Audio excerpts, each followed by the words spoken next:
Visakha RK beach సమీపంలో లూలు మాల్కి రాష్ట్ర ప్రభుత్వం కేటాయించిన స్థలం చుట్టూ వివాదం నెలకొంది. ప్రైవేట్ ల్యాండ్ని ప్రభుత్వ భూమిగా మార్చి కబ్జాకు ప్రయత్నిస్తున్నారంటూ ఆరోపణలొచ్చాయి.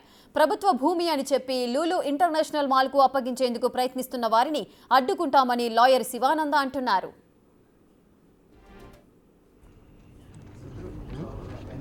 ఇది ప్రైవేటు భూమి అని 84లోనే ప్రభుత్వం భూసేకరణ చేసిందన్నారు.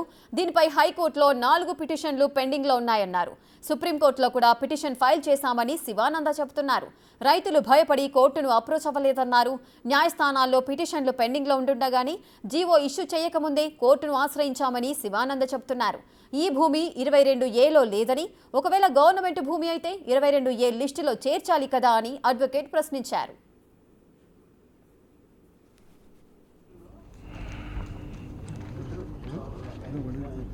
తెలుగు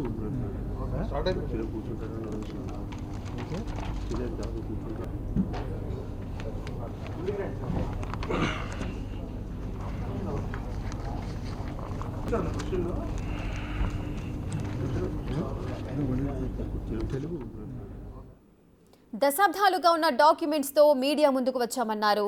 ఆ స్థలంలో నిర్మాణాలు చేపడితే లీగల్గా చర్యలు తీసుకుంటామని చెబుతున్న న్యాయవాది శివానంద్తో మా ప్రతినిధి రాజు ఫేస్ టు ఫేస్. లూలు మాల్కి ఏపీ ప్రభుత్వం కేటాయించిన భూమి ఇప్పుడు ఒక కాంట్రవర్సీకి మారినటువంటి పరిస్థితి అయితే కనిపిస్తుంది. ముఖ్యంగా అది ప్రభుత్వ భూమి కాదు, అది రైతులది, ప్రైవేట్ ల్యాండ్. కావాలనే ఇది ప్రభుత్వం కబ్జాకి దారితీసి లూలు మాల్ ఇంటర్నేషనల్ యాజమాన్యానికి అప్పగించే ప్రయత్నం అయితే చేస్తుంది. దీన్ని అడ్డుకుని తీరుతాం. అటు హైకోర్టులోనూ సుప్రీంకోర్టులోనూ కేసులు వేసామని చెప్తున్నారు. ప్రస్తుతం మనతో పాటు లాయర్ శివానంద్ అంత టీం ఉన్నారు. ఏం సార్, అంటే అసలు ఈ భూమి ప్రభుత్వానికి సంబంధించినటువంటిది కాదా? ఎంత భూమి ఉంది? దీని అసలు ఓనర్స్ ఎవరు? ప్రభుత్వం కబ్జా చేసిందని ఆరోపణలు చేస్తున్నారు. ఏ విధంగా? నమస్తే అండి.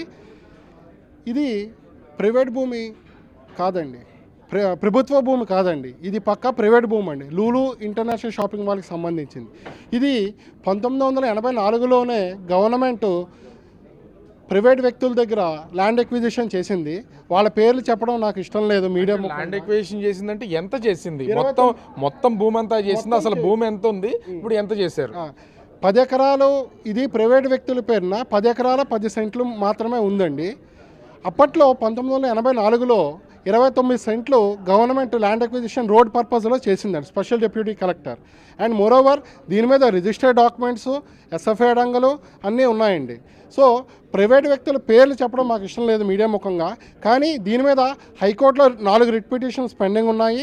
మరియు సుప్రీంకోర్టులో ఎస్ఎల్పి స్పెషల్ లీవ్ పిటిషన్ కూడా మేము ఫైల్ చేయడం జరిగింది. అంటే ఇప్పటి వరకు అసలు ఎందుకు అంటే గత 10 సంవత్సరాల నుంచి కూడా 2014-19 మధ్యన ప్రభుత్వం లూలు మాల్కి ఇవ్వడానికి ట్రై చేసింది. ఇప్పుడు 24లో వచ్చిన తర్వాత ఇప్పుడు ఇవ్వడానికి ట్రై చేస్తూనే ఉంది. మరి ఇప్పటి వరకు ఎందుకు రెస్పాండ్ కాలేదు? ఎందుకంటే దానికి రైతులకి భయం అండి. Due to lack of legal awareness వాళ్ళు కోర్టుకు అప్రోచ్ అవ్వలేదండి. వాళ్ళకి లా మీద అవగాహన లేదు. వాళ్ళు బ్యాక్వర్డ్ కులానికి చెందిన వాళ్ళు కాబట్టి వాళ్ళకి లీగల్ అవేర్నెస్ లేక, మరియు ప్రభుత్వానికి భయపడి, ప్రభుత్వ కనుసంధానంలోనే కబ్జా జరిగితే ఇంకెవరికి చెప్పుకోవాలి చెప్పండి. ప్రభుత్వానికి భయపడి మమ్మల్ని అప్రోచ్ చేయడం తర్వాత మేము కూడా ప్రభుత్వానికి భయపడ్డాం. కానీ అడ్వకేట్స్ అయ్యి ఉండి, లాకి లీగల్ ఆఫీసర్స్ అయ్యి ఉండి మేము కూడా భయపడకూడదని రిట్ పిటిషన్స్ అన్నీ వేసి మీడియా ముందుకు వచ్చి ఈ ప్రెస్ మీట్ కండక్ట్ చేయడం జరిగింది. మోరోవర్ ఒక చిన్న విషయం ఏంటంటే, రిట్ పిటిషన్స్ పెండింగ్ ఉంటుండగానే ఈవెన్ మేము రిట్ పిటిషన్స్ ఫైల్ చేసిన తర్వాతే ఈ జీవో ఎంఎస్ నెంబర్ 45 మార్చి 26, 2025 ఇష్యూ చేయబడడం జరిగింది. అంతేగాని జీవో ఇష్యూ చేసిన తర్వాత మేము కోర్టుకి అప్రోచ్ అవ్వలేదు. దీనికన్నా ముందే 2 writ petitions honourable high court of ఆంధ్రప్రదేశ్లో మేము ఫైల్ చేసాం.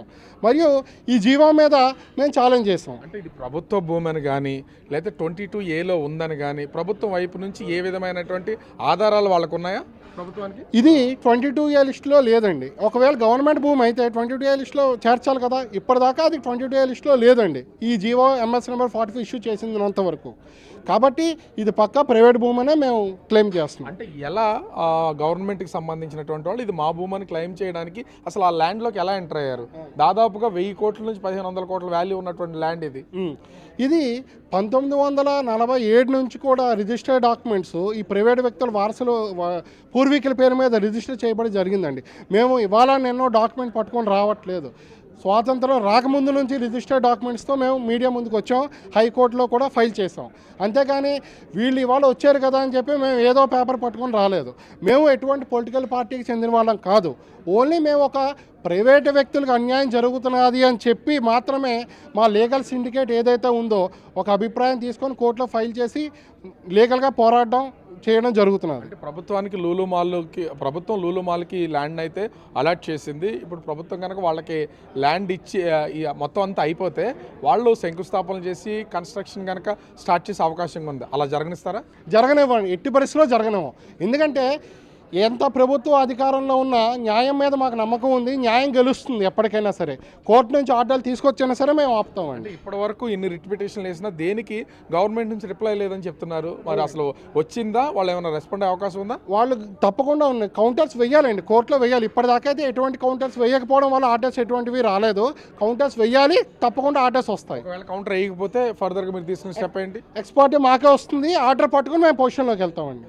ఓవరాల్గా చూస్తే అప్పుడు ఆర్కే బీచ్లో ఉన్నటువంటి లూలు మాల్కి గవర్నమెంట్ అలాట్ చేసినటువంటి ల్యాండ్ మొత్తం అంతా ఇప్పుడు ఒక వివాదాల్లోకి వెళ్ళింది. ఇది ప్రభుత్వ భూమి కాదు, ప్రభుత్వం తమదేనని ఎంటర్ అయ్యి లీగల్ హైర్ ఏమి లేకపోయినా కూడా ఎంటర్ అయ్యి ఆ భూమిని కొట్టేసి లూలు మాల్కి ఇచ్చే ప్రయత్నం అయితే చేస్తుంది. దీనికి రైతులు ఉన్నారు, వాళ్ళని ప్రస్తుతం బయట పెట్టకపోయినా కూడా మేము వాళ్ళ వైపు పోరాడతాం. ప్రభుత్వం దీనికి సమాధానం చెప్పాల్సింది. ఇది కేవలం ప్రైవేట్ ల్యాండ్ తప్ప ప్రభుత్వానికి సంబంధించింది కాదని చెప్తున్నటువంటి పరిస్థితి ఉంది. ఓవరాల్గా చూస్తే ఇప్పుడు ఆర్కే బీచ్లో ఉన్నటువంటి లూలు మాల్ ల్యాండ్ ఇది పూర్తిగా ఒక వివాదానికి దారితీస్తున్నటువంటి పరిస్థితి కనిపిస్తోంది.